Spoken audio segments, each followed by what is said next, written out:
지난 시간까지 우리가 에베소서 2장을 우리가 마쳤죠. 그리고 오늘은 이제 3장으로 들어가서 우리의 타이틀이 이겁니다. 성경 쉽게 읽기.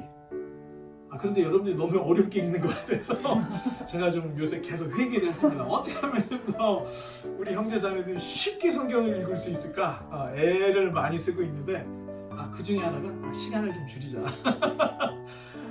그래서 1장을 사실 우리가 그냥 한 방에 다 끝내고 싶었지만 그냥 그랬죠. 그래서 너무 길게 해서 2장 때는 잘라가지고도 하고 하여튼 수를 좀 쓰고 있습니다. 그래서 여러분들이 웬만하면 30분을 넘지 않도록 설교를 들을 수 있도록 그렇게 하려고 합니다. 대신 여러분 잘 이해가 안 된 부분들, 이런 부분들은 유튜브를 또 한 번씩 보세요. 30분이니까 보셔서 이해가 될 때까지 편안하게 내가 에베소서 1, 2, 3장을 읽을 때까지 여러분들이 조금씩 노력을 좀 해주시기 바랍니다. 자, 이제 에베소서 3장 쉽게 읽기를 시작하겠습니다. 에베소서는 구조를 보면 1장부터 3장까지는 이론편, 교리편 이렇게 생각할 수 있습니다. 그리고 4장부터 6장까지는 실천편, 배운 것을 삶에 어떻게 적용할 것인가, 자, 이런 식으로 되어 있는데 레위기도 그렇게 되어 있습니다. 어떻게 하나님께 나갈 것인가 전반부에, 후반부는 어떻게 하나님과 동행할 것인가. 로마서도 전반부는 이론, 후반부는 실천, 다 이렇게 되어 있습니다. 그렇다면 무엇인가 막 영감을 받아서 자기도 모르는 내용을 막 쓴 게 아니라는 겁니다. 굉장히 조직적으로 어떻게 하면 상대방이 이 하나님의 뜻을 잘 이해할 수 있을까 연구를 한 겁니다. 그러다 보니까 앞에 부분에 제일 중요한 교리를 얘기했던 거고 이론을, 후반부에는 이것을 어떻게 실천할 것인가 실천부를 이렇게 적고 있다는 것입니다. 에베소서는 바울이 쓴 편지입니다. 편지. 그러다 보니까 이 편지 내용에 바울의 개인적인 이야기도 쓸 때가 있습니다. 그렇죠? 그런데 지금 우리가 보고 있는 에베소서에서는 바울이 거의 자신의 사적인 얘기를 언급조차도 안 하고 있는 모습들을 볼 수 있습니다. 그만큼 다른 어떤 성경보다 이 에베소서는 사도 바울이 굉장히 신중하게 썼다는 겁니다. 마치 여러분의 졸업 논문 쓰듯이 PhD 이런 거 쓰듯이 굉장히 집중해서 신중하게 기록을 했다는 것입니다. 에베소는 바울에게 있어서 아주 특별한 곳이었습니다.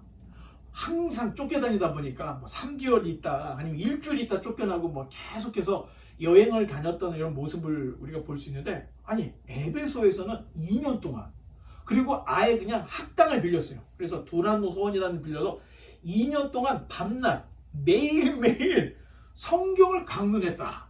그런 것이 바로 에베소입니다. 이러한 배경에서 볼 때 에베소 교회는 그 어떤 교회보다도 바울의 가르침이 제대로 전달이 됐던 곳이다. 자, 이렇게 생각할 수 있습니다. 그러니 에베소서는 다른 서신에서 다루지 못하는 굉장히 어렵고 상당히 깊은 내용들을 그냥 다 담고 있는 것입니다. 왜? 에베소에 있는 신실한 크리스찬들은 바울이 이렇게 어려운 얘기를 해도 다 알아듣는다는 전제를 가지고 있었기 때문에 바울이 다른 서신과는 다르게 굉장히 그 심오한 내용들을 에베소에 담고 있다. 여러분, 우리가 그 설교를 할 때 성경 본문 한번 읽고 제가 설명을 하죠? 근데 솔직히 성경 본문 읽을 때 하나도 안 들어오죠. 잘 이해가 안 돼요. 왜? 어려우니까. 어려운 책일수록 한 번 읽을 건 절대 안 됩니다. 여러분들이 기독교 신학에 또는 기독교 교리에 대한 어떤 체계를 갖기를 원한다면 에베소서를 여러분 열심히, 또 쌍둥이 서신이었던 골로새서도 열심히 읽어보면 도대체 바울이 무슨 얘기를 하는지 알 수 있고, 그리고 이러한 제가 설명하는 설명들을 들으면서 다시 읽어보면 이런 의미였구나, 이제 이런 것들을 알 수가 있습니다. 그래서 성경은 한 번 읽어서는 안 됩니다. 자, 아마도 이 바울의 편지를 전달해주는 두 기고가 구두로 바울의 사정에 대한 이야기를 했을 것이다, 이렇게 생각합니다. 단 에베소서 안에는 바울이 자기 사적인 내용을 거의 쓰지 않습니다. 만약에 쓴다면 기도, 만약에 쓴다면 자신의 어떤 그 감정, 그 찬송하리로다, 나 같은 사소한 사람을 하나님이 나를 쓰셨다, 이런 내용을 정도 쓴 내용은 들어있지만 거의 사적인 내용을 쓰지 않고 이 편지를 전달해줬던 두 기구가 말을 해준 게 아닐까 이렇게 생각합니다.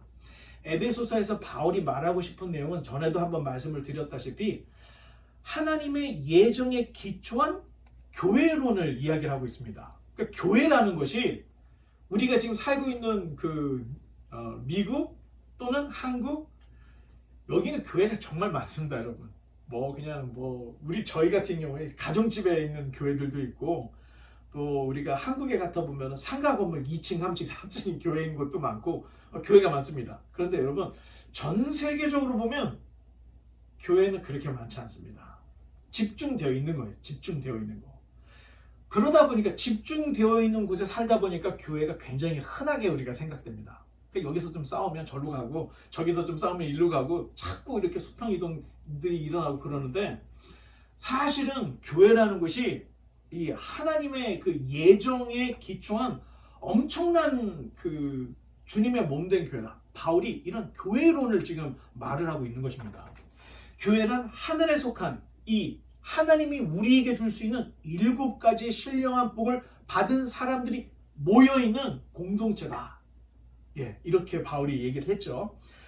교회는 전도를 통해서 사람들을 끌어모읍니다. 그런데 믿음이라는 것은 모든 사람이 다 가질 수 있는 것이 아니다. 여러분, 이런 전제를 갖고 있어야 됩니다. 이 얘기는 가정 또는 교회, 어떤 소그룹, 여기에 다 구원받은 백성만 있는 게 아니라는 겁니다. 그 안에 예정된 하나님의 백성이 있고 그렇지 않은 사람도 있다는 겁니다. 뿐만 아니라 그런 식으로 따지면 교회 안뿐만 아니라 교회 밖에도 교회 안에 있는 나도 예정이 안 될 수 있고, 교회 밖에 있는 어떤 사람은 예정이 되어서 언젠간 돌아올 수 있다. 자, 이런 전제들을 가지고 있어야 됩니다.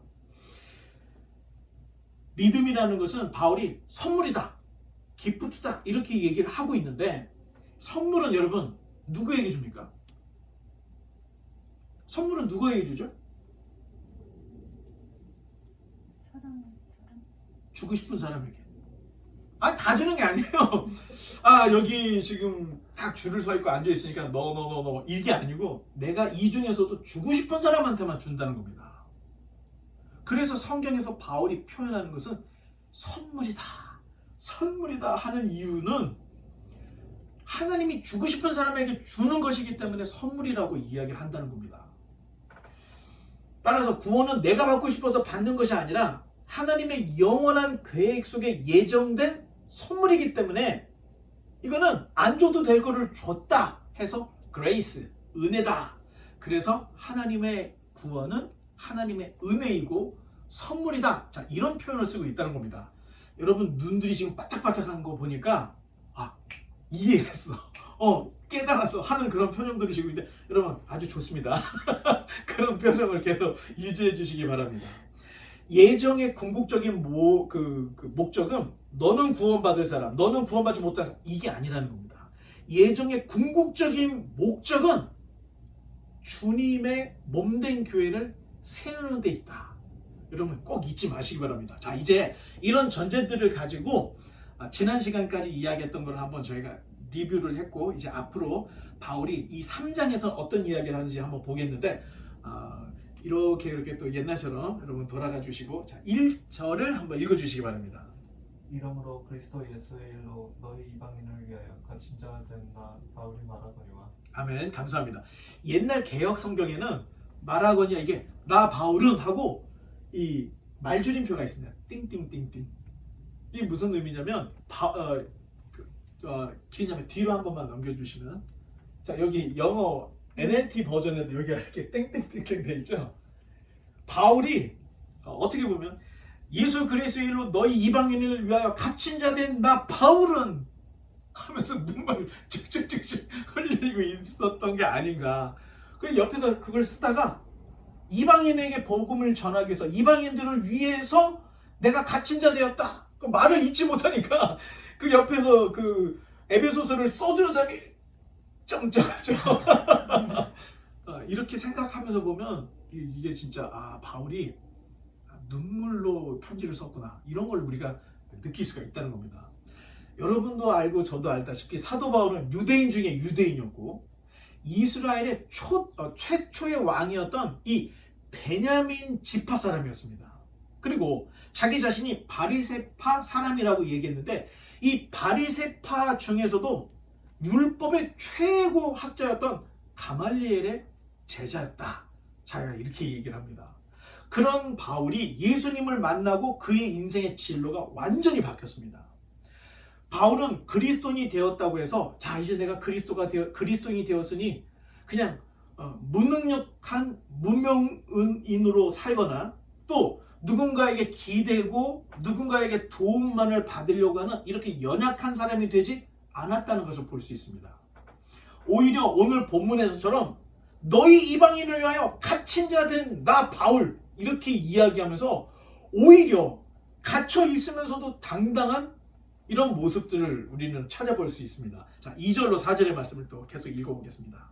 너희를 위하여 내게 주신 하나님의 그 은혜의 경륜을 너희가 들었을 터이다. 곧 계시로 내게 비밀을 알게 하신 것은 내가 먼저 간단히 기록함과 같으니 그것을 읽으면 내가 그리스도의 비밀을 깨달은 것을 너희가 알 수 있으리라. 아멘. 자, 이미 1장 2장을 통해서 어떤 바울이 지금 그 진술을 하고 있었고 어떤 논리로 이야기하는지 다 우리는 리뷰를 하면서 제가 또 다 초반부에 얘기했습니다.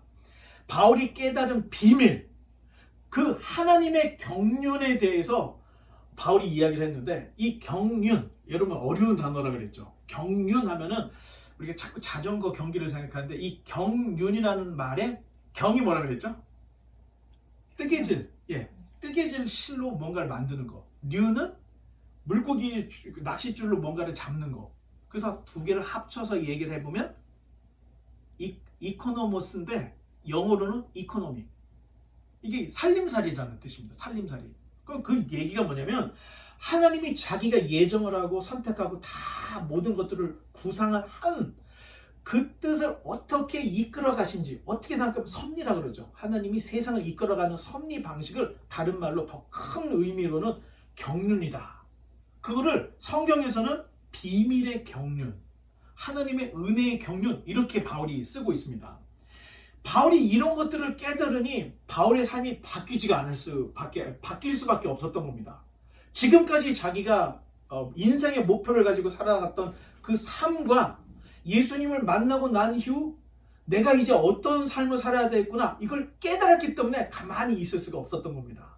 그래서 유대인들이 그렇게 싫어하는 예수 그리스도의 이름을 들고 전 세계를 누비며 복음을 전하다가 40에 하나 가만매도 몇 번을 맞고 태장으로 맞고 죽을 뻔하고 자, 그 이유가 자기가 분명히 삶의 목적을 찾았기 때문에 그런 어려움 속에서도 자기는 끝까지 여기까지 왔다. 자, 이런 이야기를 하고 있습니다. 5절부터 6절입니다. 그의 거룩한 사도들과 선지자들에게 성령으로 나타나신 것 같이 다른 세대에서는 사람의 아들들에게 알리지 아니하셨으니 이는 이방인들이 복음으로 말미암아 그리스도 예수 안에서 함께 상속자가 되고 함께 지체가 되고 함께 약속에 참여하는 자가 되리라. 아멘. 감사합니다. 문 좀 열어주세요. 자, 구약 성경을 보면 구약 성경에 여러분 기억나는 대예언자들 자, 누가 있을까요? 대예언자들 이사야도 있죠. 또 예레미야도 있죠. 또 있잖아요. 다니엘 뭐 이런 사람들 어떻게 보면 모세도 예언자라고 얘기를 할 수 있는데 자, 이런 대예언자들이 굉장히 많이 구약 성경에 있습니다. 그런데 바울이 계시를 통해서 깨달은 이 그리스도 하나님의 은혜의 경륜, 비밀의 경륜을 깨달은 분들이 구약에 있는 그 큰 예언자 중에 많지 않다는 겁니다.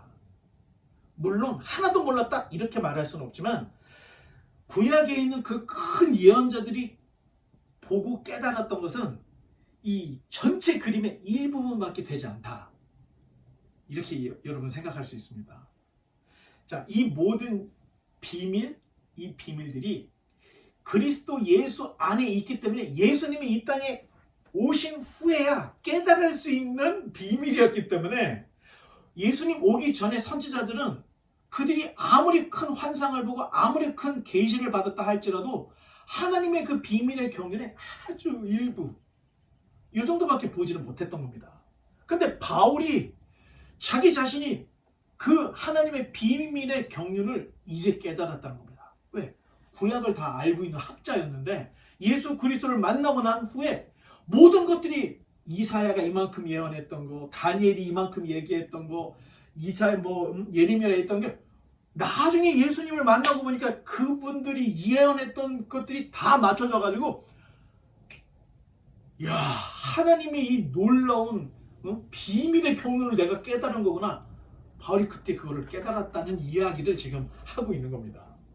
이 비밀을 깨달아야 하나님과 죄인, 이방인과 유대인 간에 막혔던 담이 우르르르르 다 무너지게 됩니다. 여러분, 우리가 예수님을 믿는데 우리가 삶 속에서 우리가 그 불안함을 느끼죠. 또 공허함도 느끼고 이렇게 됩니다. 저는 전혀 못 느낀다 이렇게 말할 수 없지만 제가 확실한 거는 미래가 불확실해도 정말 언제부터인가 그게 두려워서 잠을 못 자거나 이런 것들이 확실히 없어졌습니다. 왜? 여러분 전에 한번 제가 테스트할 때 이만한 박스에다가 뭔가를 넣어놓고 손 넣으라고 했을 때 속에 뭐가 들어있는지 모르니까 손을 못 넣고 만약에 넣는다 해도 되게 두려웠는데 이 박스를 클리어 박스로 글라스로 딱 바꿔서 속이 다 들어 보이는 데에서 손을 넣는다면 그 속에 거미가 있어도 피해서 금열쇠를 집어 올릴 수 있다는 겁니다. 우리가 경험을 해보지 못했기 때문에 죽음 이후의 삶이 뭔지 모르기 때문에 막연한 두려움들이 있다는 겁니다. 그런데 복음을 믿고 이 하나님의 경륜을 깨닫고 믿음을 가진 하나님의 백성들은 이 죽음이 죽는 곳으로 끝나는 것이 아니라 이제 새로운 부활의 시작이다. 여러분 이런 걸 알면 정말로 이제 일어나서 아주 담대하게 세상을 멋지게 살 수 있다는 겁니다. 미래가 어떻게 될지 모르니까 두려울 수밖에 없는데 바울이 이거를 깨달았기 때문에 에베소서 1장 2절에서 찬송하리로다 하면서 옥에 갇혀있는 사람이 찬송하리로다 이렇게 말할 수가 있었다는 겁니다. 여러분들이 복음을 정확하게 하면 하나님과 나와의 막힌담이 딱 부서지게 되고 여러분과의 그 관계, 친구들과의 관계, 또 뭐 이방인과 유대인과의 관계 이런 것들이 다 풀어진다는 얘기예요. 그러니까 바울이 유대인들은 이방인들을 개로 생각하고 있었는데 유대인들이 생각하는 그 개들을 찾아다니면서 복음을 전해서 계속해서 두들겨 맞고 옥에도 갇히고 그럼에도 불구하고 넘어지지 않고 쓰러지지 않고 계속해서 버틸 수 있었던 것이 이게 하나님의 경륜의 뜻이라는 걸 알았기 때문에 너희 이방인들을 위해서 복음을 전하다 갇힌 나 바울은 이렇게 감격의 이야기를 쓰고 있다는 겁니다. 자, 좀 깁니다. 7절로 9절. By God's grace and mighty power, I have been given the privilege of serving Him by spreading this good news. Though I am the least deserving of all God's people, He graciously gave me the privilege of telling the Gentiles about the endless treasures available to them in Christ. I was chosen to explain to everyone this mysterious plan that God, the Creator of all things, had kept secret from the beginning. 아멘. 감사합니다. 영어 읽으니까 아주 귀가 시원하고 좋네요. 자, 사도 바울의 이 감격은 자 이제 내가 복음을 깨달았어. 그래서 감격해. 여기서 끝난 게 아닙니다.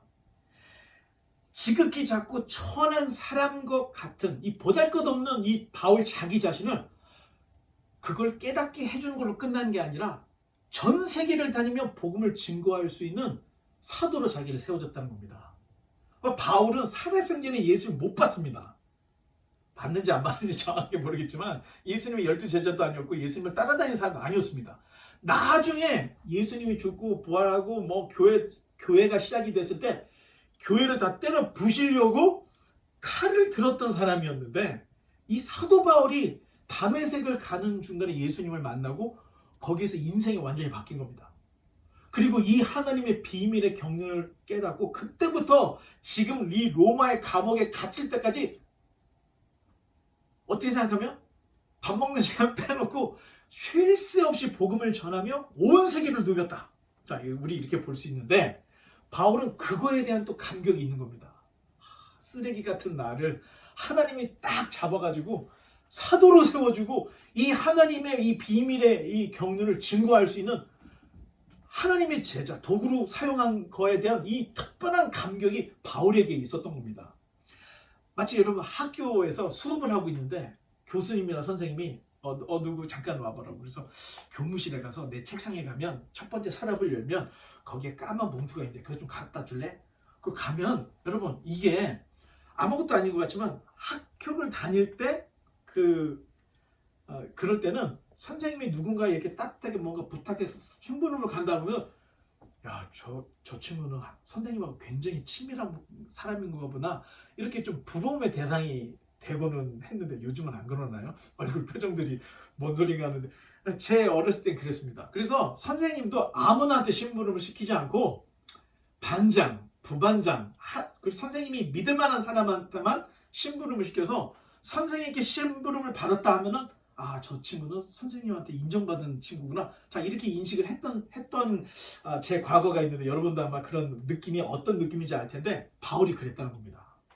자기는 자기 자신을 봤을 때 학자들에 의하면 안질이 걸려서 눈에 눈곱이 잔뜩 껴 있고 또 허리는 꼽주처럼 구부러져 있고 머리는 대머리에 온몸이 질병에 그 다음에 채찍을 맞아서 온몸이 골룸처럼 다 이게 채찍질이 있는 어떻게 생각하면 골룸 생각하면 될 것 같습니다. 그런 모습인데 그런 모습에 가지고 있는 그 바울을 하나님이 이 하나님의 경륜을 증거하는 도구로 사용을 하고 있다 이렇게 생각하니까 바울이 막 그 가슴이 뜨거워진 거예요. 가슴이 뜨거워져. 자, 이 사도 바울의 초창기의 모습을 보면 이 고린도전서 후서를 보면 사람들이 야 바울은 사도도 아니야 베드로가 진짜래 막 이런 얘기를 하니까 사도 바울이 그 편지에다 뭐라 쓰냐면 내가 지극히 큰 사도보다 조금도 부족한 것이 없는 줄 아노라. 베드로가 그렇게 위대하냐?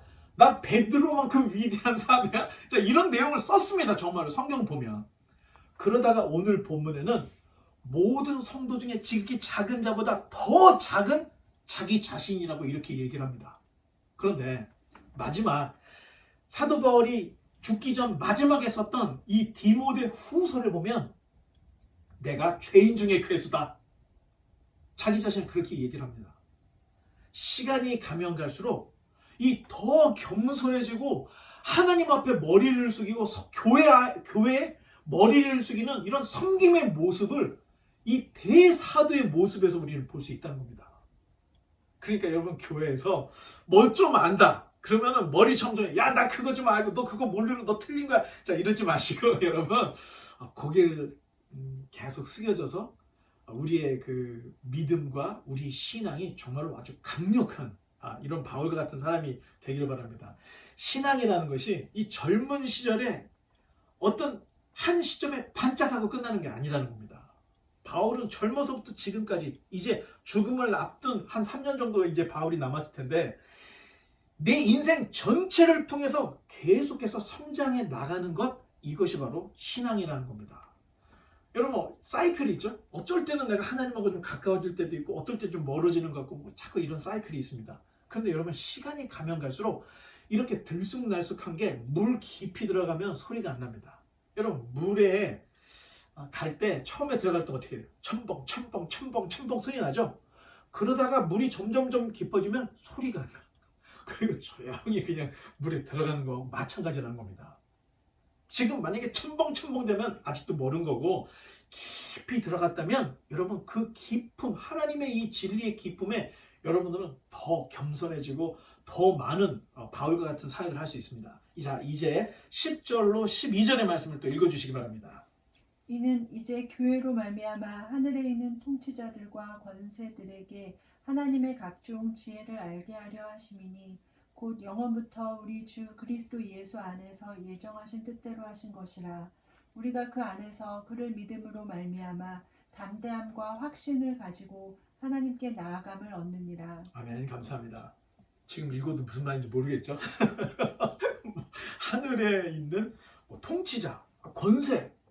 이게 뭐야 도대체. 자, 쉽게 얘기를 하면 여러분 천사 정도로 생각하면 됩니다. 이 천사. 그런데 천사들이 지금 주님을 통해서 하나님이 무엇인가 하려고 하는 일을 이렇게 봤더니 이 세워져 가고 있는 이 교회가 천사들은 상상도 못했던 엄청난 일이 벌어지고 있는 것을 알고 천사들도 놀랬다. 지금 바울이 이렇게 아주 어렵게 썼지만 이런 내용을 담고 있습니다. 천사들 입장에서 인간이라면 어리석고 타락하여서 범죄한 존재들인데 하나님의 1급 비밀은 그 연약하고 무능하고 타락한 인간들을 위해서 자기 자신 하나밖에 없는 독생자를 주셔서 피 흘리기까지 하시는 사랑을 주는 것을 천사들이 본 겁니다. 예수님을 그 교회의 머리로 삼으셔서 만물 위에 두시고, 여러분 천사는 타락하면 어떻게 되죠? 사탄이 되고 마귀가 되는 겁니다. 그냥 뭐 중간에 뭔가 기회가 없어. 근데 사람은 타락을 했는데 죽지 않고 하나님께서 자기 아들을 보내주셔서 구원할 수 있는 길을 만들어서 무엇인가 예수 그리스도를 머리로 삼은 교회를 만들어나고 있는 걸 보고 천사들도 깜짝 놀랐다는 겁니다. 바울이 지금 어떻게 생각하면 여태까지 우리가 사도행전, 로마서 뭐 다 우리가 읽고 우리가 설명 듣고 왔는데 이렇게 깊은 얘기는 에베소서에서만 하고 있다. 여러분들 이런 걸 알아야 됩니다. 그러니 바울이 너희들이 정말로 예수님을 믿었냐? 하나님의 자녀가 되었냐? 그럼 나처럼 담대해져야 돼. 자, 이런 얘기를 하고 있습니다. 또 예정이라는 말이 나옵니다. 여기에 오늘 읽었던 본문에 바울이 말하는 예정은 힌두인들, 불교인들이 이야기하는 운명이나 숙명하고는 완전히 다른 겁니다. 전에도 이야기했다시피 운명이나 숙명에는 인간의 자유나 선택이 허용되지 않습니다. 그냥 죽기로 됐으면 죽어야 되는 거고 쓰레기로 살게 되어 있으면 쓰레기로 그냥 흘러가게 되어 있는 겁니다. 이게 운명론이고 숙명론입니다. 하지만 하나님의 예정과 선택에는 인간의 자유의지가 침해되지 않으면서 예정하신 그 백성을 모으시는 이 놀라운 경륜, 섭리, 비밀의 경륜, 이런 하나님의 놀라운 역사들이 있다는 겁니다. 사실 요즘 대다수의 교회들, 세상 사람들은 우리가 예정론 하면은 기독교인이 이래서 이기적이야 이렇게 얘기를 하지만, 근데 교회 안에서도 예정에 대해서 말하기를 꺼려하는 이런 부분들이 있습니다. 왠지 목회자들이 성도님들한테 예정에 대한 얘기를 하면 나 예정되었으니까 이제 편안하게 살아도 되겠지. 자, 사람들이 갑자기 성도들이 게으러질 수 있다는 이런 판단을 하다 보니까 예정에 대해서 교회에서 잘 가르치지 않습니다. 잘 가르치지 않습니다. 그런데 여러분, 이게 오해라는 겁니다. 하나님의 예정을 정확하게 알면 이런 오해들이 없습니다. 하나님께서 인간에게 주신 자유는 거의 제한이 없습니다. 여러분들 얼굴 표정을 보니까 제한이 없던가 라는 표정을 짓고 있는데, 여러분이 주일에 이렇게 교회에 나와서 예배 드릴 수 있는 자유 있습니다. 안 올 수도 있습니다. 또 기독교가 아닌 다른 종교를 신앙할 수 있는 자유가 여러분들에게 다 있습니다. 그러니 자유가 없다고 말할 수가 없죠. 심지어 하나님께서 허락하신 자유는 여러분 되게 중요합니다. 하나님이 인간에게 허락하신 이 자유는 사람들이, 인간이 하나님의 아들을 십자가에 못 박을 정도의 제한이 없는 자유였다는 겁니다. 대단하죠? 만약에 예수님을 보냈는데 사람들이 하면 하나님이 메모리를 바꿔. 너 절대 예수님을 건드지 마. 띠디디 이렇게 해서 다 AI처럼 사이보그처럼 절대 건지지 못하는 이런 프리즌을 시켜버리든가 이렇게 할 수 있는데 전혀 그러지 않다는 겁니다. 인간의 자유는 하나님의 아들을 십자가에 못 박을 정도까지의 자유, 제한이 없다는 겁니다. 자, 그렇다면 우리에게 이런 자유가 있구나. 여러분 이거 인정해야 됩니다. 분명히 우리에게는 제한받지 않는 자유가 있다는 겁니다. 그러나 하나님이 선택한 하나님의 백성들은 결국 이런 자유 속에서도 하나님의 예정된 백성은 반드시 하나님께 돌아오게 되어 있다는 겁니다. 인간은 결코 하나님의 예정하신 뜻에서 벗어나지 못한다. 약간 논리적으로는 괴리가 있죠. 자유를 줬잖아. 근데 벗어나지 못해? 자, 이렇게 생각할 수 있습니다. 하지만 여러분 가만히 생각해보면 우리가 가지고 있는 자유가 제한이 없지만 우리가 누리고 있는 자유를 보면 그렇게 많지 않다는 겁니다. 자, 증명해 보이겠습니다. 혹시 여러분들은 여러분의 부모를 여러분이 선택했습니까? 아니죠. 자, 부모님들, 우리 자녀들을 우리가 요 녀석은 내 자녀 해야 되겠다 해서 자녀들을 선택할 수 있었습니까? 없었습니다. 자, 이제 형제 자매들 보세요. 내 형제 자매들을 내 동생은 이런 사람이었으면 좋겠어. 내 형은 이런 사람이었으면 좋겠어. 여러분이 선택할 수 있었습니까? 아니었죠.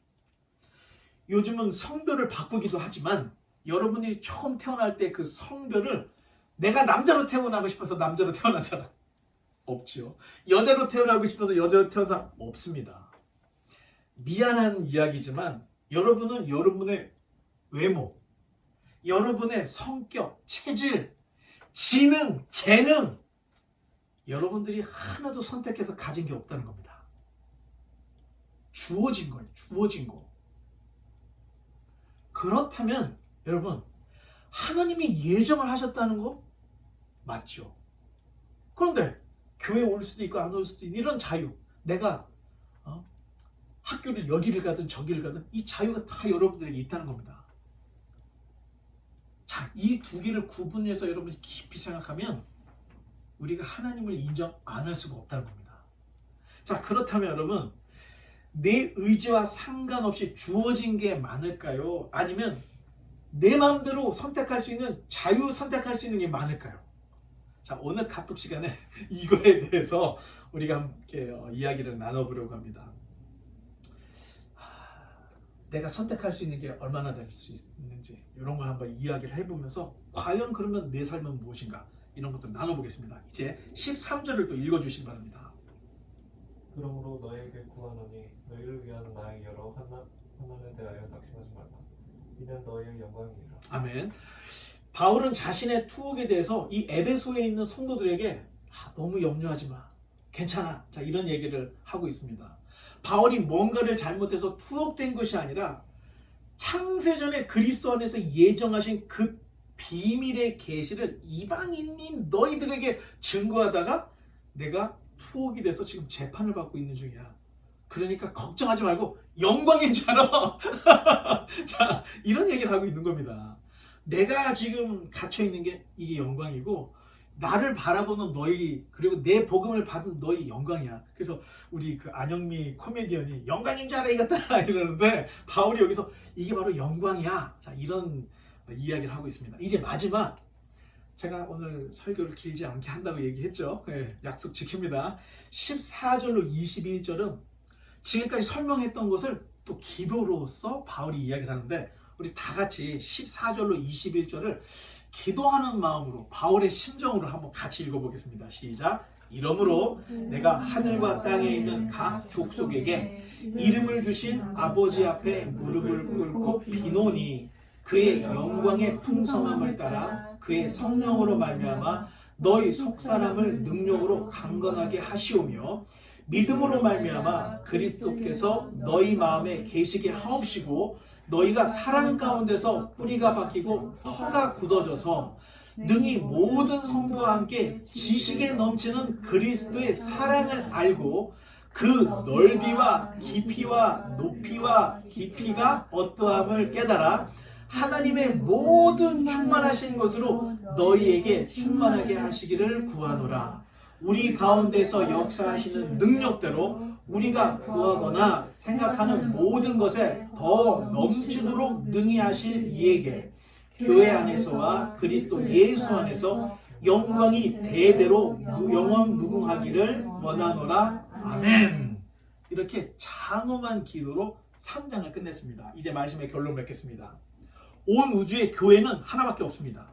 단 복음에서 이탈된 교회는 성경에서 말하는 교회가 아닙니다. 그러니 성경에서 말하는 복음의 비밀의 교회라고 하는 것은 전 우주에 하나밖에 없는 겁니다. 이런 교회가 여기에도 있고 저기에도 있겠지만 이 교회는 같은 그리스도의 몸을 이루는 교회다. 이탈만 되지 않으면 하나의 교회라는 겁니다. 예수 그리스도로 말미암아 하나님께서 세우신 교회는 만물 위에 있습니다. 우리가 뭐 렌트비도 내야 되고 어렵고 뭐 교회가 뭐 이런 뭐 지상에서 우리가 경험하는 이 경험들을 다 하고 있어서 교회가 뭐 별거 아닌 것 같이 생각할 수 있지만 만물 위에 교회가 있다는 겁니다. 교회야말로 우주적 사명이다. 바울이 이런 걸 지금 얘기를 하고 있습니다. 이 사명을 위해서 하나님의 사람들은 나에게 주어진 현재의 최선을 다해야 합니다. 그런데 안타까운 것은 아니 구원받은 그리스도인들의 시야가 갑자기 이렇게 좁아지는 것을 저는 볼 때가 있었습니다. 믿음을 갖기 전에는 사람이 굉장히 스마트하고 굉장히 진취적이고 막 굉장했던 이런 사람인데 아니 이런 사람이 이상하게 믿음을 딱 갖고 나서는 시야가 쫙 좁아지는 이런 모습들을 많이 봤습니다. 주님께서 우리를 구원하신 것은 자, 너 이제 구원받았어. 내 백성이야. 세상 보지도 마. 끊어버려. 산에 가서 살아. 수도원에 가서 살아. 절대 그러지 않는다는 겁니다. 그런데 재능 있고 능력 있는 성도들이 신앙을 갖고 또 갑자기 자기 재능, 능력을 축소해버리거나 평범해져버리는 이런 모습들을 주변에서 너무 많이 볼 수 있는데 그 이유는 참된 교회론을 모르기 때문에 이런 일이 벌어진다는 겁니다. 절대 예수님을 믿었다고 해서 여러분 1등 하던 사람이 1등에게 자리를 내어주고 내가 3등으로 내려앉아야 되겠다 이러면 안 됩니다. 1등 하던 친구가 예수님 믿으면 계속 1등 해야 됩니다. 50등 하던 친구가 예수님 믿으면 40등, 30등을 올라가야 되는 거지 옆에 있는 친구들 위해서 내가 좀 내려놔야겠다. 이게 지금 제가 간단한 학교를 비유해서 얘기한 거지 사회생활도 마찬가지라는 겁니다. 아니 예수님 믿었으면 더 활력에 올림픽 금메달리스트가 예수님 믿었다고 해서 갑자기 뭐 복싱을 하는데 안 때리고 계속 맞아주기만 하 이거 안 되는 거죠. 이걸 지금 제가 지적을 하는 겁니다. 예를 들어서 새로운 건물을 신축하거나 낡은 건물을 재정비를 할 때 뉴욕에 가보면 이런 스캐폴더를 딱 세우고 공사를 합니다. 이 스캐폴더는 공사할 때까지만 이렇게 세워놓는 거죠. 공사가 끝나면 어떻게 하죠? 싹 다 걷어내버립니다. 싹 다 걷어내버려요. 하나님께서 목정하신 이 최종의 교회가 완성되기까지 지금 살아가고 있는 이 삶이 행정, 치안, 질서를 위해서 하나님이 정부를 허락하신 거고 또는 군대, 또 이 국회, 학교 이런 스캐폴드를 지금 임시로 사용하고 있다는 겁니다. 하지만 교회가 완성이 되면 모든 나라, 정부, 군대, 학교, 사업, 여러분 심지어 가정까지 이 스캐폴드를 다 걷어버리고 최종적으로 딱 마지막에 남는 게 교회인 것입니다. 따라서 교회의 존재를 위해서 하나님 나라가 완성되는 그때까지 여러분들은 이 사회 조직에 있는 것이고 조직 안에 있는 것이고 우리 인생들도 그리스도의 몸을 이루기 위해서 이 사회생활을 잘 하고 있어야 된다는 겁니다. 그러니 그리스도인들이 당연히 자기 인생에 지금 자기가 서 있는 그 자리에서 최선을 다하고 있어야 된다는 겁니다. 천국 바라보고 여러분이 홈리스 되면 이건 복음을 깨닫지도 못한 거라는 것입니다. 세상 사람들은 잘 되고 성공하기 위해서 노력을 합니다. 그래서 어른들이 야 공부해, 공부해서 남주냐, 자 이런 얘기 많이 하죠. 네가 공부하면 너 성공할 수 있어. 네가 공부해서 남주는 게 아니야. 자, 이런 의미로 공부 열심히 하라고 어른들이 우리 학생들에게 공부해서 남주냐 얘기를 하는데 하나님의 백성들이 공부하고 노력하는 이유는 나의 성공을 위해서 공부하는 것이 아니라는 것입니다. 내가 살고 있는 이 지역 그리고 하나님을 위해서 내가 계속해서 연말을 하고 공부를 하고 실력을 키워 나가야 한다는 겁니다. 여러분이 진정으로 기독교 신앙, 믿음, 말씀을 깨달은 하나님의 백성이라면 지금부터 타인을 섬기고 이웃에게 봉사하기 위해서 공부하고 노력을 하는 사람으로 바뀌어야 된다는 것입니다. 갑자기 하던 건 내려놓고 경쟁하던 거 다 내려놓고 순둥이가 돼가지고 이런 무능력한 기독교인이 되어서는 안 된다는 것입니다. 정말 깨달은 하나님의 백성들이라면 더 날카로운 칼처럼 하나님이 쓰시기에 부족함이 없는 이런 사람으로 계속해서 성장을 해야 한다는 겁니다. 세상은 무능력하고 순댕이들은 존중하지 않고 다 짓밟아 버립니다. 그렇게 되면 그리스도인으로서 세상에서 우리가 할 수 있는 일이 아무것도 없습니다. 물론 여러분들에게 악바리가 되고 악독한 사람이더라, 자, 이렇게 주문하는 것이 아니고 이렇게 가리키는 것이 아닙니다. 적어도 제대로 된 그리스도인들은 타인을 위해서 능력자가 되어야 되고 유능한 사람이 되어야 된다는 것입니다. 내가 늘 도움만 받으면서 어떻게 여러분 당당하게 복음을 전할 수 있겠습니까? 내가 가지고 있는 것으로 섬기고 내 재능으로 약한 사람을 도울 때 전도를 할 수 있는 겁니다.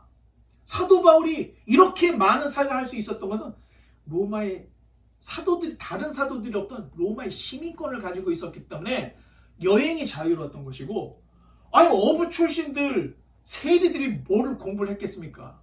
사도 바울은 학자 중에 학자였고 가말리엘의 제자였습니다. 그러니 율법에 대해서도 하루 종일도 얘기할 수 있는 이런 사람이었다는 겁니다. 무엇인가를 줄 수 있는 능력이 있으니까 온 세계를 돌아다니며 복음을 전할 수 있었다는 겁니다. 그러니 자꾸 여러분 신앙으로 숨거나 교회로 숨어서는 절대 안 된다는 겁니다.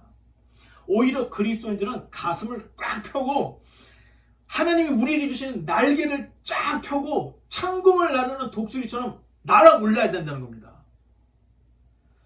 기독교로 개종한 바울은 철저히 자신을 위한 인생을 포기해버렸습니다.